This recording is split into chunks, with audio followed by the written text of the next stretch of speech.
Saludo muy especial para los docentes quienes están tomando este curso en nuestra plataforma Colombia Aprende. En este módulo sobre gestión de ambientes focaliza el tema de las interacciones entre las personas en los diferentes modos híbridos de aprendizaje, a cargo de Jocelyn Pinto Gómez y Liliana Acosta Vergara, formadores PTA. Con la pandemia, el aula se ha reconfigurado en otros escenarios diferentes a la estructura física tradicional en lo que los encuentros y la vida era presencial, a nuevas formas de lo análogo, lo digital, lo sincrónico, lo asincrónico, igualmente en las formas de relacionarse y comunicarse el docente, los estudiantes, los padres de familia, mediadas por artefactos comunes y otros no tanto, todo por lograr aprendizajes esperados.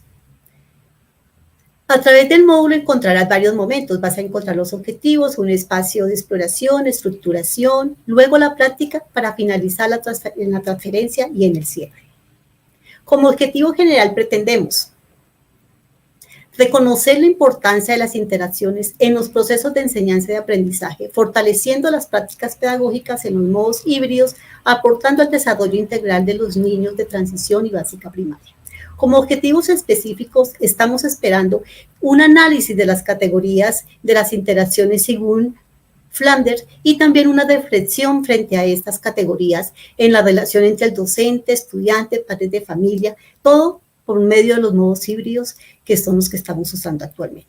Y finalmente lo que queremos es contribuir a mejorar esas interacciones dialógicas y contextuales que están llevando a cabo los docentes.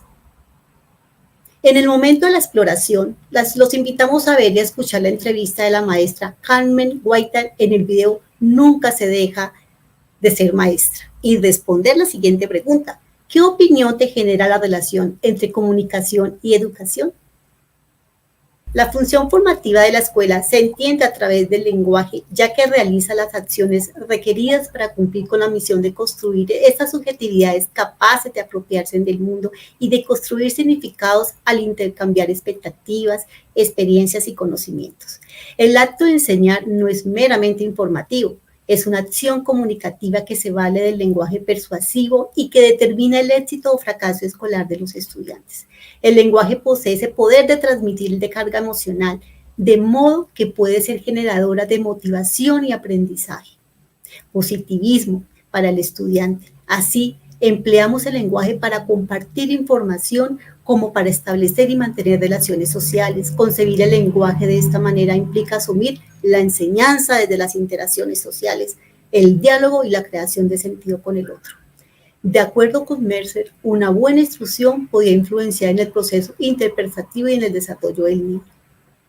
En este módulo encontrarás la relación entre el lenguaje, la comunicación y las interacciones que están íntimamente relacionadas. ¿Pero qué son las interacciones? La interacción verbal es el proceso social de intercambio verbal entre las personas en la producción de un texto oral, que es lo más común que hemos llevado a cabo por una tradición dentro de un aula.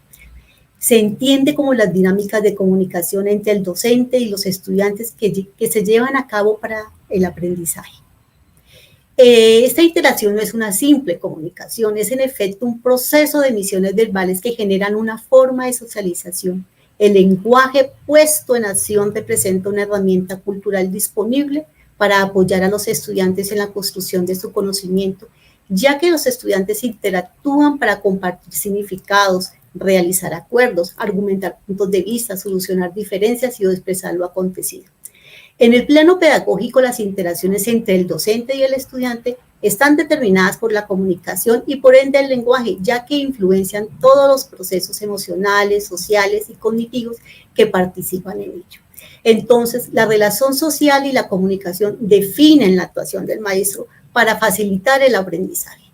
Le permite al docente generar acciones en el estudiante para que planifique, ejecute y se monitoree según los objetivos de aprendizaje propuestos.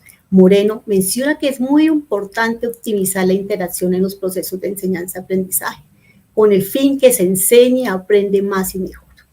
Además, plantea que el docente debe pensar en un diseño ejecutivo de un plan de interacción de acuerdo con los objetivos que se ha propuesto.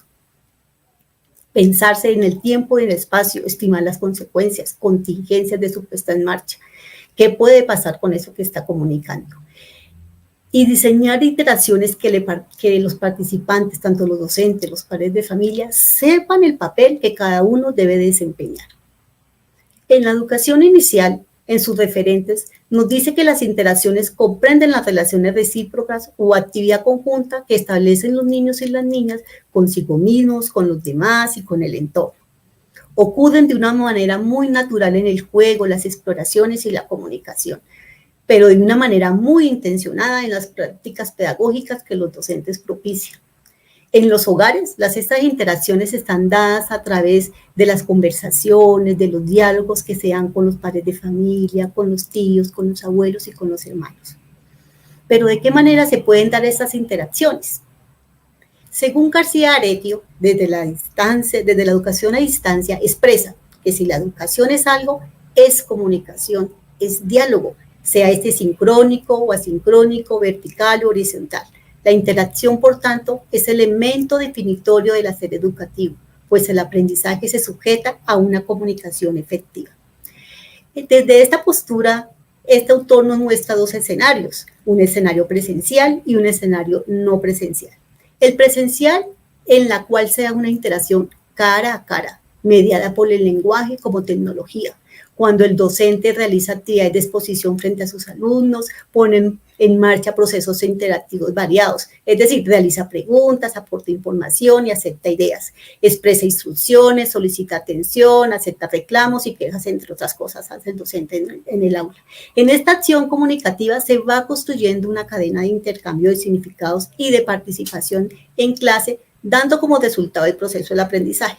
Toda esa interacción debe ser planificada por el docente de acuerdo con sus propósitos formativos. Y en un escenario no presencial, entonces la interacción entre las personas estará mediada cuando se use las TIC. En un primer lugar, para comunicarse con el otro, a través de videoconferencias, mensajes de textos, foros o chats. Si esta mediación se da a través de estas plataformas, la interacción puede darse a través de un mensaje oral o un mensaje escrito. Pero si está dado por medios analógicos como las guías de aprendizaje, los textos, las cartillas, esta interacción estará dada simplemente por lo escrito. De ahí la importancia de expresarse de una forma clara y precisa. Según este autor, la interacción se da también con otros, que es el tema nuestro. De ahí estamos trabajando nuestro núcleo del módulo, pero también se da con los contenidos, también se da con los recursos en la medida que se utilizan para hacer las tareas o propósitos que envía el docente. En los modos híbridos para el aprendizaje, las interacciones están determinadas por las combinaciones en sus modalidades. Así, si es presencial, la interacción será preponderantemente verbal oral. Y si es a distancia, se definirá según la mediación, que es muy posible combinación del oral y lo escrito. Hay varios vocablos que los teóricos se utilizan para determinar las maneras que se dan las interacciones. Así las encontramos como consignas, indicaciones, explicaciones, orientaciones y o tareas. Las consignas de trabajo están dadas por el docente para que el estudiante desarrolle las tareas académicas según su intención, para que se ponga en acción, para que se interese, para despertar en algo en el estudiante. Pero por otro lado, el maestro también debe tener en cuenta las reflexiones, las preguntas, las afirmaciones y otros aspectos que tengan los estudiantes y que surgen en la misma comunicación o interacción y que generalmente no están planificadas por el docente. En nuestro medio cultural, las consignas son las mismas orientaciones y tareas que el maestro orienta y que generan acciones en el estudiante para que ejecute a través de un material como las guías, los textos escolares o esas instrucciones que se dan en forma oral o escrita. Es de recalcar que el lenguaje es el medio por el cual el maestro transmite la tarea a través de las orientaciones o indicaciones y la relevancia que el docente las proyecte desde la planeación y sea consciente del uso del lenguaje. Las consignas, indicaciones u orientaciones desde lo didáctico que se plantean como textos planificados y como acciones mentales que permiten un diálogo con el estudiante tiene dos modalidades. La primera, como instrumento de evaluación y de instrucción, que es usada por el docente para revisar conocimientos previos, para tareas de comprensión literal, en lecturas o videos, etc., que son usadas para el levantamiento de la información explícita. Como por ejemplo, la lectura, nombre de alguna obra escrita por Rafael Pombo, hace un listado, nombre de los autores, información que generalmente es sacada de los textos para una comprensión literal, pero que no va más allá en el desarrollo del pensamiento. Y unas segundas consignas para el desarrollo cognitivo y de acciones y operaciones mentales, es decir, la consigna para producir un conocimiento y está relacionada con las tareas experimentales de inferencia, causa-efecto. Ejemplo, ¿qué pasaría si los alimentos no llegan a nuestro municipio? Y usamos preguntas como ¿qué pasaría? ¿Qué te imaginas? ¿Qué se te ocurre? ¿Qué piensas? ¿Qué entendiste? Todas estas preguntas las puedes encontrar en el anexo 2TG de ejemplos de expresiones y preguntas que pueden ser usadas por el tutor para hacer el acompañamiento a los docentes y todos los demás del establecimiento educativo y formular unas buenas planeaciones, no importa si son escaletas, si son guías o para orientar los mismos textos escolares. Pero ¿cómo podemos categorizar las interacciones? Para el aula de clase, que también podría alinearse en los modos híbridos para el aprendizaje, según Flanders propone 10 categorías para dar cuenta de estas interacciones que ocurren dentro del aula. Las 7 primeras son del docente, las 2 siguientes del estudiante y la última de un estado general de silencio. La primera categoría, aceptación de los sentimientos y emociones del estudiante por parte del docente, debe estar consciente para permitir al estudiante expresar lo que siente de manera espontánea, más aún en estos momentos de pandemia, cuando los niños necesitan contar su situación, sus tristezas, sus ansiedades por el aislamiento que están sufriendo. La segunda categoría de estimulación, apoyo y acompañamiento verbal, cuando animamos nosotros los docentes a que los estudiantes expresen sus opiniones, sus ideas y respondan las preguntas que les proponemos. Pero también cuando aceptamos las ideas, las opiniones e hipótesis construidas por el estudiante. En cuarta categoría, cuando el docente elabora preguntas inquisidoras, indagadoras y retadoras que crean situaciones de búsqueda relacionadas con contenidos curriculares, y es la fuerza que nosotros queremos hacer en este módulo, que el docente haga preguntas y diálogos que desarrollen el pensamiento del niño. Pero también tenemos otra categoría donde el profesor solamente hace una instrucción, da una conferencia, recita una lección, expone aspectos de información relacionados con contenidos curriculares, pero de una manera pasiva para el estudiante. Luego pasamos a una sexta categoría, que sería la de dirigir, indicar, gobernar y ordenar, en donde se demanda una actitud de obediencia por parte del estudiante y no se da propiamente una interacción efectiva, como tampoco lo es el de criticar, justificar la autoridad para intimidar al estudiante. La octava y novena categoría corresponde al estudiante, que es cuando el mismo estudiante responde a las preguntas del docente, y en la novena, que al elaborar preguntas, emite opiniones y construye ideas por su propia iniciativa del estudiante y que nosotros de una u otra manera debemos de tomarlas para hacerlo partícipe del proceso educativo. Y la décima categoría sería silencio, cuando ni el estudiante ni el docente hablan. Y es muy posible que en estos momentos de aislamiento por falta de conectividad suceda este caso, que ni el docente ni el niño estén comunicados. Y eso genera angustia y estrés para cualquiera de los dos, incluso para la misma familia. Por su parte, Flanders describe algunas categorías de análisis que pueden ser útiles tenerlas en cuenta en las acciones de orientación, asesoría y acompañamiento que realiza el tutor al docente durante la planeación, seguimiento y retroalimentación del plan de aula, diseño de las guías, programas de radio o cualquier otra configuración didáctica que se utilice en la institución. De estas 6 categorías de análisis nos focalizaremos brevemente en la cultura del aprendizaje, en el uso de la pregunta, motivación y participación, pues los invitamos a que profundicen en los documentos de apoyo en el anexo 1, categorías de análisis de Flanders. En la cultura de aprendizaje se busca que las interacciones involucren a los estudiantes, que el docente explique el por qué y el para qué, establezca relaciones, presente conceptos claros, genere transferencia y amplíe información para la comprensión. En el uso de la pregunta, use preguntas divergentes, valore las respuestas de los estudiantes, utilice preguntas de diferente nivel cognitivo. En estimulación y apoyo, que parafrasee las respuestas de los estudiantes, demuestre interés y preocupación ante sus solicitudes. ¿Qué decías? ¿Cómo estás? Muy interesante, comprendo, etc. Y la interacción en el acompañamiento o apoyo socioemocional. Esas interacciones de acompañamiento socioemocional se dan transversalmente en las dinámicas entre los estudiantes, los padres de familia y los docentes. De acuerdo con Operti, las relaciones entre educadores, alumnos, tienen un sustrato socioemocional. En este escenario de aislamiento para preservar la vida, son múltiples los sentimientos y emociones que los estudiantes pueden experimentar, como la tristeza de no encontrarse con sus compañeros o por la pérdida de un ser querido, la ansiedad de no comprender lo que solicita su profesor y no poder cumplir, y sumado a ello, los múltiples problemas que pueden estar pasando los padres de familia.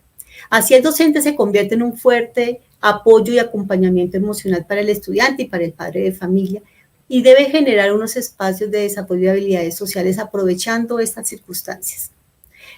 Tú vas a encontrar, tutor, una carpeta de recursos adicionales donde puedes tener en cuenta todas las cartillas de apoyo socioemocional y dárselas a tus docentes de los establecimientos educativos. Aquí nos dan unas recomendaciones generales: tener una actitud de escucha, tener un reconocimiento de la emoción del estudiante sin ser muy pequeño, tener un momento de empatía, lo comprendo, te entiendo, no regañar al estudiante porque demuestra su estado emocional, porque sería pues negar nuestra situación como humanos. Y otros aspectos que sugieren los autores es si el docente, el padre de familia, el estudiante está pasando por una situación de duelo, debe hacerse una atención prioritaria hacia esta situación. Y prevalece la situación emocional sobre la situación académica en un momento de estos. Los invitamos, tutores, a ver el anexo 2TG, ejemplos de expresiones y preguntas para generar interacciones que compilan expresiones o preguntas que permiten el desarrollo del pensamiento, la autonomía y el apoyo socioemocional. Que tengas muy buen día. Muy buenos días para todos, cordial saludo. Continuamos con el desarrollo, digamos, de las preguntas, y en este caso nos vamos a referir a cuáles son los roles y las responsabilidades de los participantes en el proceso de enseñanza y aprendizaje. Para ello, pues tenemos tres premisas.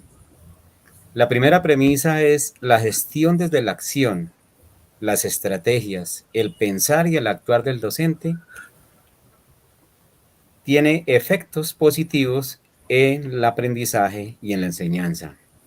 La segunda, la disposición, la actitud, el sentido y la forma como realiza el docente las interacciones afecta de manera significativa el aprendizaje. Y la tercera, la lectura del contexto se convierte en una fuente para la enseñanza y el aprendizaje. Ahora bien, preguntémonos sobre los roles. ¿Cuál es el rol del estudiante? ¿Cuál es el rol del docente? ¿Cuál es el rol del directivo docente? Y el del padre de familia o cuidador. El rol del estudiante, muy interesante, porque es el centro y el protagonista del aprendizaje. Centro y protagonista del aprendizaje. A su vez, es el responsable de su propio aprendizaje y por ello el aprendizaje debe ser autónomo, creativo, investigativo y participativo. El docente es el líder pedagógico, es él el que planea, diseña el proceso educativo. Por eso debe fomentar la autonomía y la creatividad. El docente, desde su experiencia, desde su conocimiento, genera el proceso de enseñanza y aprendizaje. El docente reconoce las condiciones de los estudiantes en su contexto. El directivo docente es el líder de la institución educativa. Es el encargado de la dirección de los procesos de gestión escolar. Por su parte, el rol del padre de familia precisamente ha tomado mucha importancia en esta época de pandemia y es los padres de familia los que inician el proceso de aprendizaje, que luego retoma la escuela. A los padres de familia los invitamos a participar en este proceso educativo de mucha importancia para sus hijos, pero también los invitamos a que los escuchen, a que les den el cariño y el amor, y a que reconozcan sus potencialidades y finalmente que impulsen sus proyectos de vida.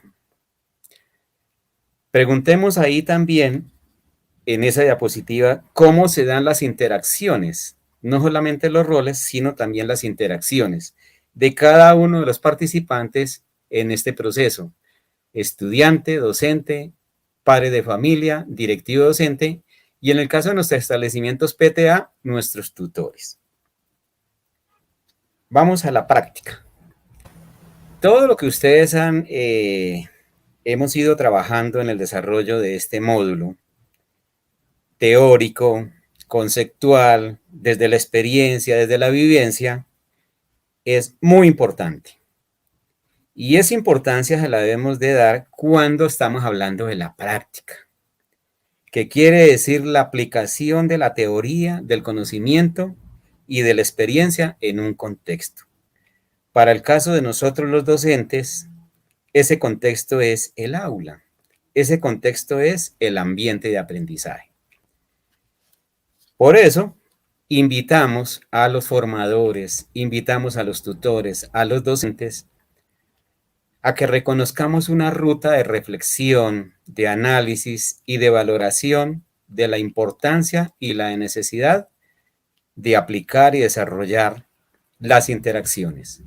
Por su parte, a nuestros distinguidos tutores, los invitamos para que en sus procesos de acompañamiento, en la planeación y en la retroalimentación que ustedes hacen a los planes de clase o a las guías, a los programas de radio, se trabaje las interacciones como un elemento esencial para el aprendizaje de los niños.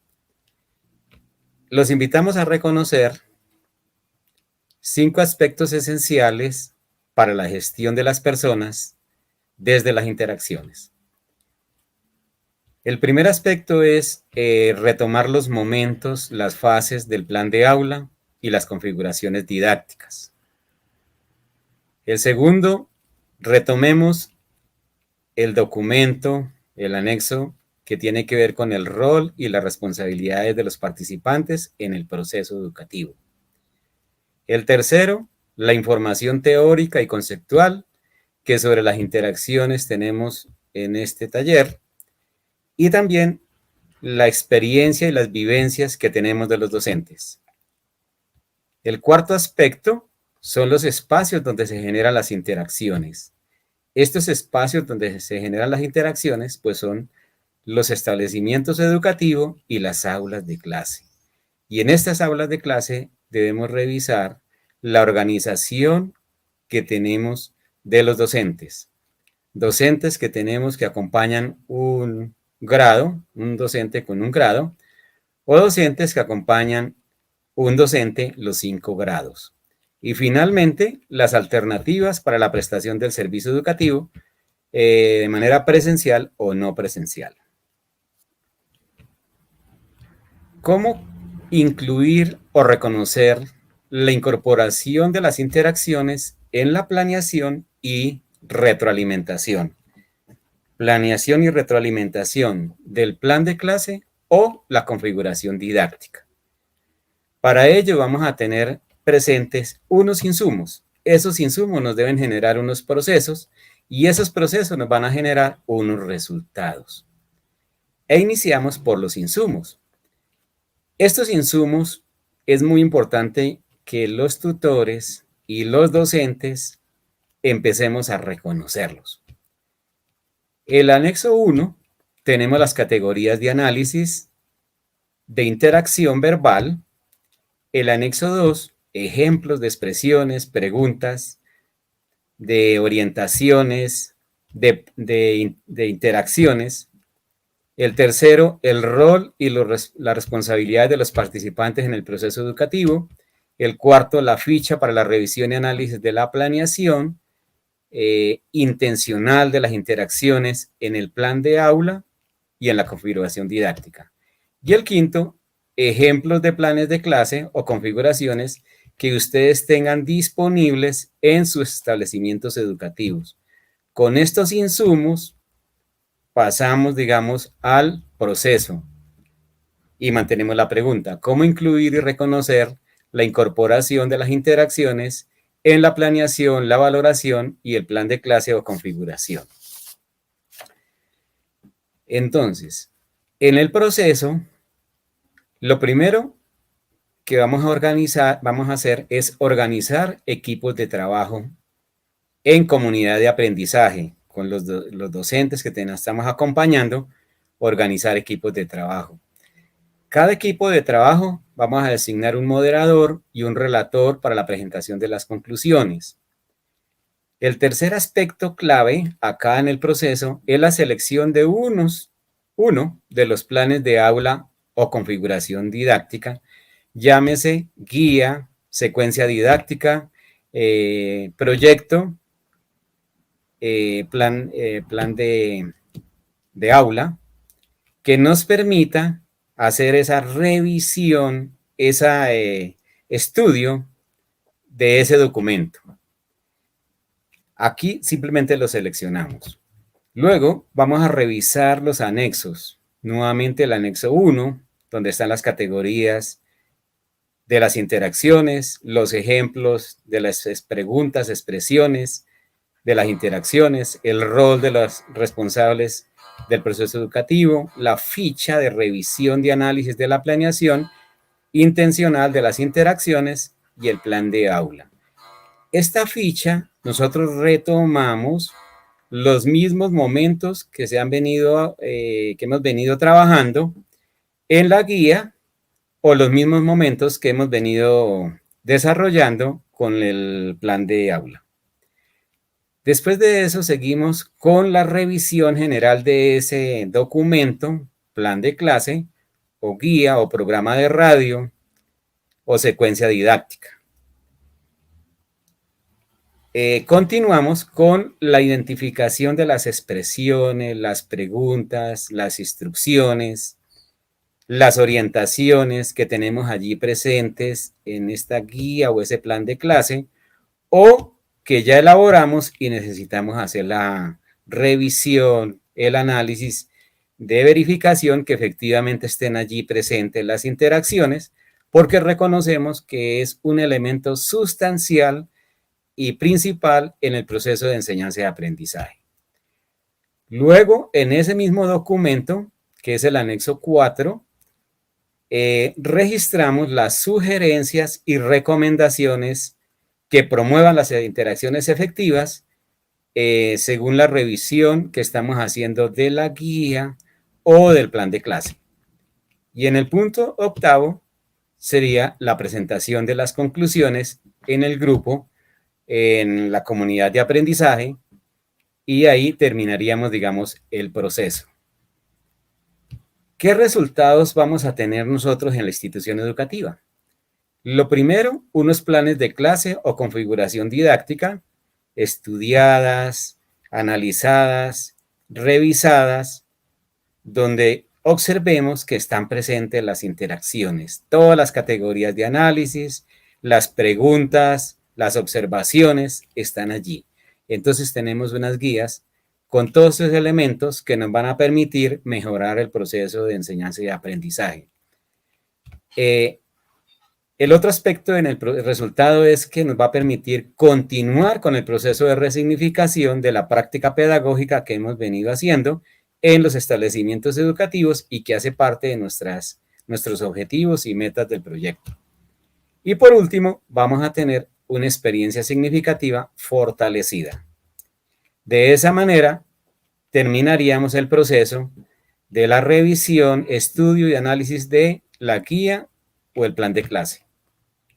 En la transferencia estamos invitando a los docentes y a los tutores a que resolvamos la siguiente pregunta. En la institución educativa, ¿qué ajustes le haría para propiciar mejores interacciones en las aulas de clase, en las guías, en el programa de radio, en los mensajes de texto, en los foros o conversaciones?